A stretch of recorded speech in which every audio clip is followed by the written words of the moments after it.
నమస్తే, welcome to whistle.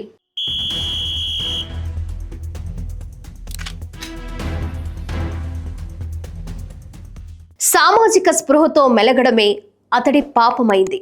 విచ్చలవిడిగా తిరుగుతున్న గంజాయి విక్రయాలను అడ్డుకోవడమే అతడు చేసిన నేరమైంది. ఆ ప్రాంతంలో మార్పు కోసం పరితపించడమే అతడి ప్రాణాలకు శాపమైంది. ఒకరిద్దరు కాదు, ఏకంగా 9 మందితో కూడిన గంజాయి బ్యాచ్ కిరాతకానికి, కత్తులతో వారు జరిపిన వికృత దాడికి కన్నబిడ్డల ఎదుటే పెంచెలయ్య అనే వ్యక్తి కడతేరిపోయాడు. అతడి కుటుంబం దిక్కులేనిదిగా మారిపోయింది. నెల్లూరు గ్రామీణం హౌసింగ్ బోర్డు కాలనీలో నిన్న సాయంత్రం జరిగిన ఈ దారుణం జిల్లాలో సంచలనంగా మారింది. ఈ కేసులో కీలక పరిణామం చోటు చేసుకుంది. శ్రీ పొట్టి శ్రీరాములు నెల్లూరు జిల్లా కోవూరు షుగర్ ఫ్యాక్టరీలో పోలీసుల కాల్పులు జరిగాయి. ఓ హత్య కేసులో నిందితుడిని పట్టుకునే క్రమంలో పోలీసులు కాల్పులు జరిపారు. నిన్న రాత్రి కల్లూరుపల్లి హౌసింగ్ బోర్డు కాలనీలో పెంచలయ్య అనే వ్యక్తిని కొందరు హత్య చేశారు. ఈ కేసులో నిందితులు ఫ్యాక్టరీ వద్ద దాక్కుని ఉన్నారనే సమాచారంతో పోలీసులు అక్కడికి వెళ్లగా నిందితులు కత్తులతో దాడికి దిగారు.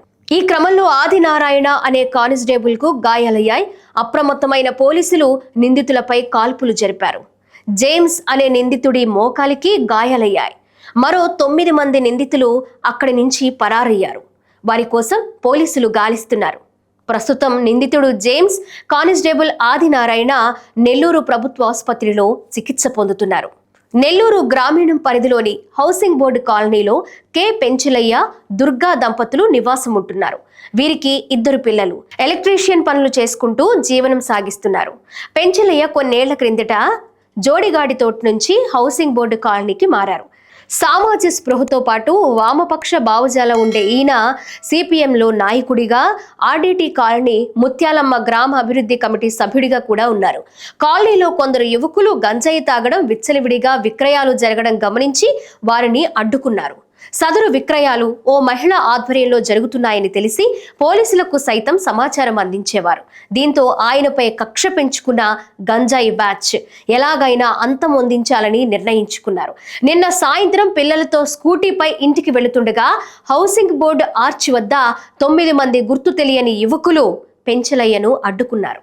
మాకే అడ్డొస్తావా అంటూ ఒక్కసారిగా వారంతా కత్తులతో దాడికి పాల్పడ్డారు. బాధితుడు ప్రాణభయంతో పారిపోతుండగా వెంటాడి పొడిచి మరీ పరారయ్యారు. తీవ్ర గాయాలైన పెంచలయ్యను స్థానికులు ఆసుపత్రికి తీసుకెళ్లారు. అప్పటికే మృతి చెందినట్లు వైద్యులు నిర్ధారించారు. నెల్లూరు గ్రామీణం డిఎస్పీ శ్రీనివాసరావు, ఇన్స్పెక్టర్ వేణు సిబ్బంది ఘటనా స్థలానికి చేరుకుని పరిశీలించారు. ఓ మహిళ గంజాయి బ్యాచ్ ను నడిపిస్తుండడం, వ్యాపారానికి అడ్డొస్తున్నాడనే కారణంతో ఏకంగా హత్య చేయించడం నెల్లూరు జిల్లాలో సంచలనం రేపింది. స్థానికంగా విచ్చలవిడిగా గంజాయి విక్రయాలు జరుగుతున్నా పోలీసులు మాత్రం పట్టించుకోవట్లేదని, దాంతో దుండగులు చివరకు హత్యకు బరితెగించారని స్థానికులు ఆరోపిస్తున్నారు.